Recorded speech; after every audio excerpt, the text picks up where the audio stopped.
Hello प्यारे बच्चों, आज हम देखेंगे बायोलॉजी। और बायोलॉजी में क्वेश्चन है, डीएनए प्रतिकृति का प्रजनन में क्या महत्व है। मतलब जो डीएनए होता है उसकी प्रतिकृति का मतलब उसकी कॉपी, फोटोकॉपी समझ सकते हो। ठीक है, डीएनए की जो फोटोकॉपी होती है उस फोटोकॉपी का प्रजनन में क्या महत्व है। तो इस क्वेश्चन को समझने से पहले कुछ बात समझ लो। जैसे जो प्रजनन की जो मूल घटना होती है ना, जो प्रजनन जिसको कहा जाता है, प्रजनन की जो मूल घटना होती है उसका मतलब होता है डीएनए की प्रतिकृति का बनना। ठीक है, मतलब प्रजनन की मूल घटना जो होती है वो डीएनए की फोटोकॉपी बनना ही होता है ना।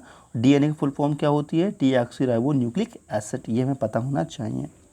अब देखते हैं इसका आंसर कि डीएनए की प्रतिकृति का प्रजनन में क्या महत्व है। इसका आंसर देखो बेटा, डीएनए प्रतिकृति या डीएनए कॉपी का प्रजनन में बहुत अधिक महत्व है, जिनमें से कुछ महत्व निम्न प्रकार हैं। पॉइंट फर्स्ट, किसी जीव के आनुवांशिक गुणों को अगली पीढ़ी तक पहुंचाने के लिए डीएनए की कॉपी होना आवश्यक है ना। दूसरा पॉइंट देखो, जीवों में गुणसूत्रों की संख्या एवं आनुवांशिक संरचना बनाए रखने के लिए भी डीएनए की कॉपी होना आवश्यक है। नेक्स्ट, जीवों की बॉडी डिज़ाइन का ब्लूप्रिंट तैयार करने के लिए भी डीएनए की जो प्रतिकृति होती है उसकी आवश्यकता पड़ती है। तो ये इसका आंसर हो गया। नेक्स्ट क्वेश्चन है, जीवों में विभिन्नता स्पीसीज़ के लिए तो लाभदायक है परंतु व्यष्टि के लिए आवश्यक नहीं है। ऐसा क्यों?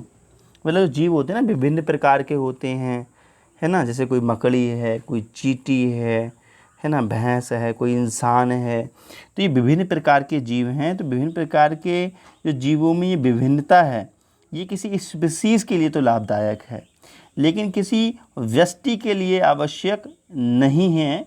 क्यों? तो सबसे पहले व्यष्टि का मतलब समझ लो बेटा। व्यष्टि को हम कहते हैं इंडिविजुअल इंग्लिश में, ठीक है। और व्यष्टि हम किसी खास व्यक्ति के लिए या किसी खास चीज़ के लिए, किसी खास समुदाय के लिए हम यूज़ करते हैं। ठीक है, व्यष्टि का मतलब क्या है? किसी खास के लिए।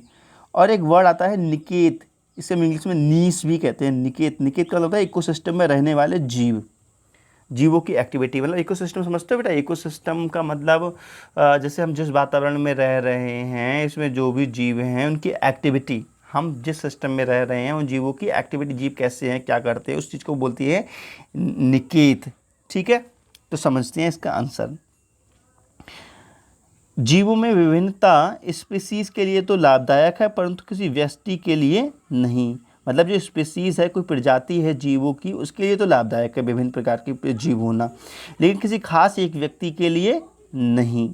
क्योंकि जब किसी निकेत मतलब किसी इकोसिस्टम मान सकते हो, जब किसी इकोसिस्टम में कोई उग्र परिवर्तन होता है, ठीक है, वैसे कोई वातावरण है बेटा, इसमें कोई उग्र परिवर्तन हो जाए, जैसे ताप बढ़ जाए एकदम, या प्रलय आ जाए, कुछ भी हो जाए, है ना। तो जब किसी निकेत में कोई उग्र परिवर्तन होता है तो सभी जीव का तो विनाश हो सकता है, तो सभी जीवों का विनाश हो सकता है, लेकिन जिन जीवों में विभिन्नता होगी उनके जीवित रहने की संभावना अधिक बनी रहेगी। इसी कारण जीवों में विभिन्नता स्पीसीज के लिए तो लाभदायक है परंतु व्यष्टि के लिए आवश्यक नहीं है। इसके एग्जाम्पल से समझ सकते हो इस चीज़ को। उदाहरण के लिए, यदि वैश्विक ऊष्मीकरण मतलब ग्लोबल वार्मिंग के कारण जल का ताप अधिक बढ़ जाए तो ठंडे जल में रहने वाली जीवाणु नष्ट हो जाएंगे, लेकिन जो जीवाणु गर्मी में रहने की क्षमता रखते हैं वे तो जीवित रहेंगे। तो विभिन्न प्रकार के जीव तो जीवित रह पाएंगे बेटा, है ना। इसी कारण जीवों की जातियों को बनाए रखने के लिए स्पीसीज की विभिन्नताएं आवश्यक है। समझ में आ गया बेटा?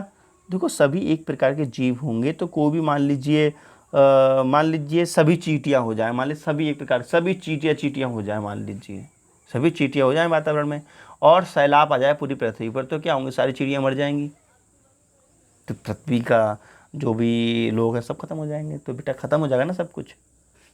तो इसीलिए जीवों में विभिन्नता लाभदायक है, विभिन्न प्रकार के होना चाहिए। कोई चींटी है तो कोई सांप होना चाहिए, कोई इंसान होना चाहिए, कोई हिरन होना चाहिए। जैसे मान लीजिए सैलाब आता है थोड़ा सा, है ना। तो चींटियाँ मान लीजिए डल के मर जाएंगी, लेकिन सांप होंगे वो तैर जाएंगे, मछली तो तैरती रहेंगी, उनसे कुछ नहीं होगा, इंसान तो नहीं मरेंगे, है ना। तो विभिन्न प्रकार के जीव होते हैं। तो कोई भी पृथ्वी पर उग्र परिवर्तन होता है तो वे जीव सब समाप्त नहीं होते हैं। लेकिन ये विभिन्नता अगर हम किसी व्यक्ति के लिए बात करें, किसी खास एक व्यक्ति के लिए बात करें या समुदाय के लिए बात करें, तो उसका कोई महत्व नहीं है। तो बेटा मुझे उम्मीद है आपको ये आंसर समझ में आ गया होगा, ठीक है। तो वीडियो अच्छी लगी तो फटाफट लाइक कर दो, कमेंट कर दो। Okay, bye bye, thank you.